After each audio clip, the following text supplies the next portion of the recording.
ये बताइए भैया क्या मामला है, क्या आपको कोई बात है, क्या कहिए?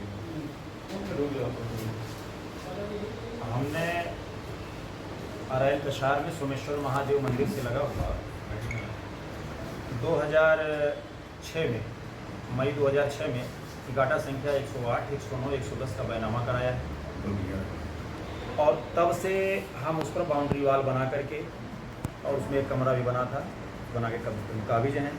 हमारे बैनामा कराने के हमने जो बैनामा कराया था वो कराया था बलभद्र मिश्रा से।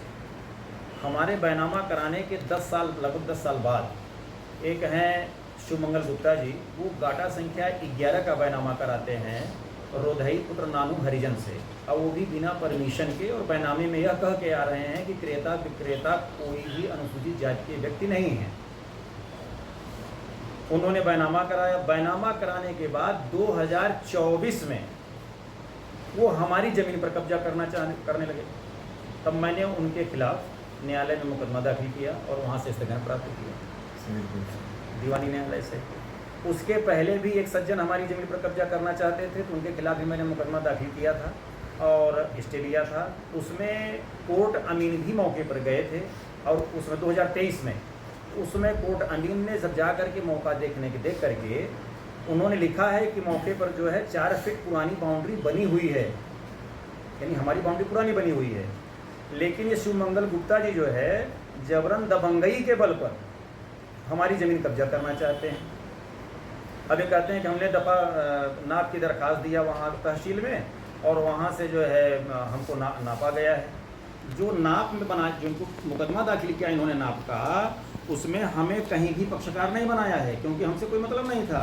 इन्होंने उसमें विजया गिरी को पक्षकार बनाया है। इन्होंने विजया गिरी को पक्षकार बनाया है और उसमें जो है आदेश हुआ। आदेश होने के बाद ये देखें, ये कॉपी भी है उसमें, ये विजया गिरी को पक्षकार बनाया, हमें पक्षकार नहीं बनाया है। विजया गिरी को बनाया और उसके बाद कब्जा मेरी ज़मीन को कर रहे हैं जबरन। अभी इन्होंने इसको जो है, जो इन्होंने बैनामा कराया है, ये बिना परमिशन के कराया है। इसके लिए बैनामा शून्यकरण करने के लिए, चूँकि कानून बैनामा शून्य माना जाता है, उसका भी मैंने एप्लीकेशन दिया है। एक अभी एसडीएम को दिया था, कोई कार्रवाई भी उस पर नहीं हुई थी, तो अभी मैंने डीएम साहब को दिया है इस पर कार्रवाई के लिए। इन लोगों ने, शिवमंगल गुप्ता जी ने 27 तारीख को, हम लोग वहाँ मौके पर थे नहीं, ये लोग वहाँ जा कर के हमारी ज़मीन पर कब्जा करना चाहते थे। इसके हमको सूचना मिली, हम लोग गए। ये लोग हमारा वहाँ कुछ तोड़ करके कुछ दुकानों को सामान भी उठा ले गए थे। तो इसके संबंध में हमने नैनी थाने में मुकदमा भी पंजीकृत कराया है इनके खिलाफ। तो उनका आरोप है कि आप लोग जो है वहाँ गुंडाई कर रहे थे, एक वीडियो भी उनके द्वारा दिखाई जा रही है जिसमें मारते पीटते कुछ दिखाई। वो वहाँ पर गाली गलौज कर रहे थे। जब गाली गलौज करने लगे, मारपीट पर आमादा हुए, तो भाई जब आपकी तरफ से होगा तो बचाव में तो हमारी तरफ से भी होगा थोड़ा बहुत, तो वहाँ तो ज़्यादा मारपीट नहीं हुई है। तो इसमें जो है वो चूँकि जबरन मेरी ज़मीन पर कब्जा कर रहे हैं, इसके लिए उनके खिलाफ जो है अपराध संख्या 508/25 ये नैनी थाने में दर्ज है। उनका ये कहना है कि उन्होंने ज़मीन खरीदी है किसी हरिजन से, किसी ट्रस्ट की ज़मीन थी, और उन्होंने पैमाइश कराई है, एसडीएम ने जांच रिपोर्ट भी लगाई, कब्जा लेने के बाद आप लोगों ने उनका कब्जा हटाया, ये क्या मामला? मैं उनका बैनामा आपको दिखाता हूँ। वो कह रहे हैं ट्रस्ट से लिखाए हैं, वो कहीं ट्रस्ट से नहीं लिखाई गई है।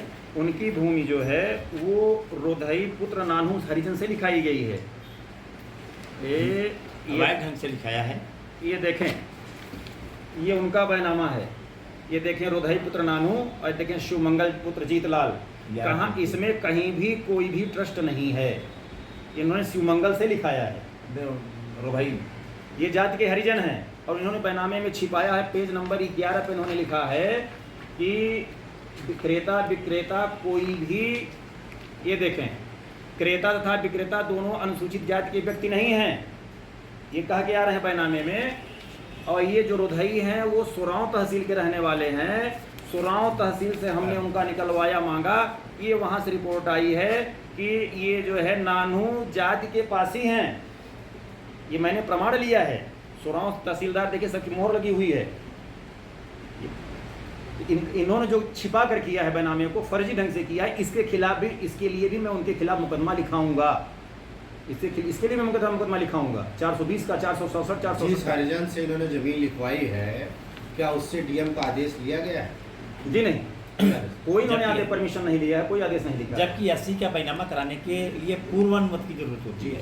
यदि पूर्वानुमति नहीं दी गई है तो वह बैनामा स्वतः ही निरस्त मान लिया जाता कानून में है। लिखा हुआ कि बैनामा से निरस्त किया ये जाएगा। राजस्व संहिता में लिखा हुआ है। तो आपका जमीन का घाटा भूमि का और उनके भूमि का घाटा सेम है कि अलग अलग? जी नहीं, हमारा जो घाटा है, घाटा 108, 109, 110 है, जिसे मैंने बलभद्र मिश्रा से लिखाया है।